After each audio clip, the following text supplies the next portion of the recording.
I'm sweaty. They don't like you or want you. Sorry, I'm trying to put that gently, but some of you really need to hear that this person does not want you. This is Blackgirlthought TV, honey.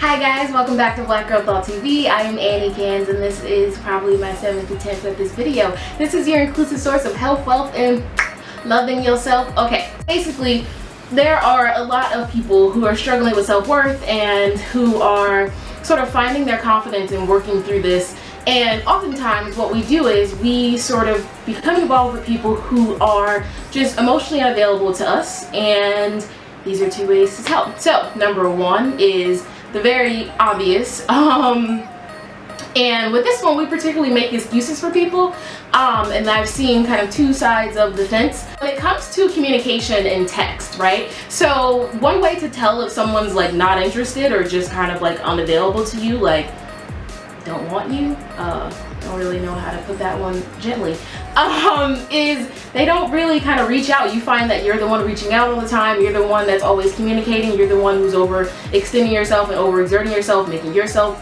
sort of far too available too often. That's just a very, very, very easy and simple way to tell. And oftentimes we make excuses for people like, oh, they're so busy, and like, oh, well, you know, they lost their phone. And it's like, no, we have our phones with us every second of every damn day.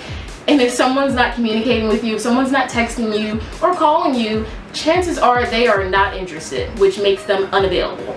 And there's no amount of excuses you can make. It's summer, so the light is attracting, I think that's a moth. This video is a damn mess. The blooper reel is gonna be at the end.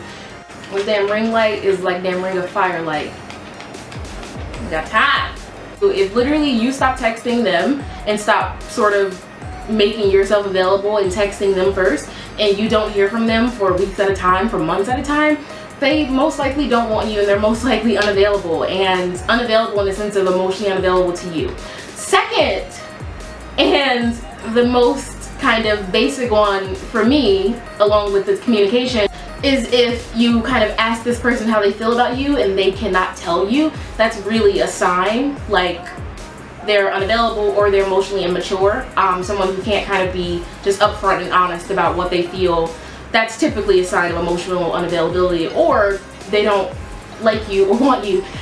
Sorry, I'm trying to put that gently, but some of you really need to hear that this person does not hear you point blank. This person is not interested in you.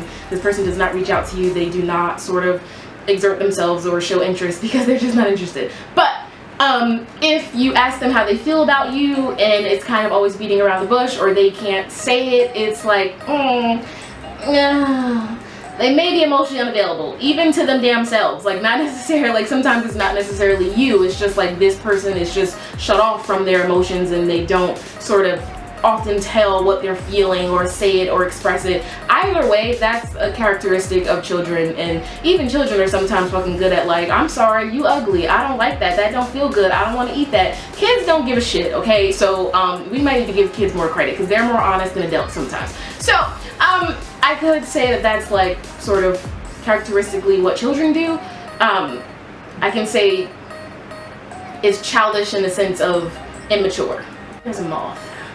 I just need to get through this damn video. I just don't have time, okay? Yeah, if someone is making it extraordinarily obvious that they're not interested, if they can't be sort of open and honest about how they feel, and I'm certain my audience were kind of millennials, people who are in their 20s. If someone is our age and can't say what they feel, like, you're too fucking old for that. Sorry, go to therapy, get it together. Like I'm sorry, like, don't make excuses for people being immature. Don't fucking accommodate for these sort of shortcomings that really should have been dealt with so much earlier on. I'm sorry, your inability to express how you feel about someone or to make it blatantly obvious that you want someone is just unacceptable. When it comes to communication, I have been with fucking multi-millionaires, men who literally are CEOs and presidents of companies, and when I tell you they're fucking busy, when they find a way to text me and make time for me, like hours at a fucking time, sometimes overnight fucking stays with me, even though they're busy,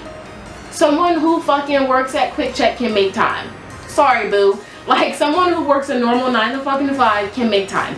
And that really kind of taught me, just never make excuses for people, because we make time for the things we want to make time for. We reach out to the people we want to reach out to. We contact the people we want to contact. We spend time with the people we want to spend time with and people that are important to us. So don't make excuses for people. If someone can't tell you how they feel about you, can't tell you they love you, they have issues with expressing themselves, tell them to go to fucking therapy and be about your way, okay? I can make a whole other video on why we tend to sort of gravitate toward people who are unavailable and tend to attract people who are unavailable and continuously be involved with people who are unavailable for years at a time. Yeah, so these are really just 2 ways to tell if someone's emotionally unavailable to you, not interested in you. Don't make excuses for people, okay? Just fucking don't.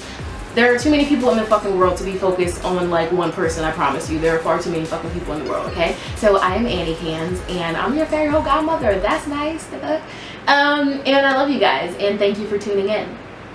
Bye.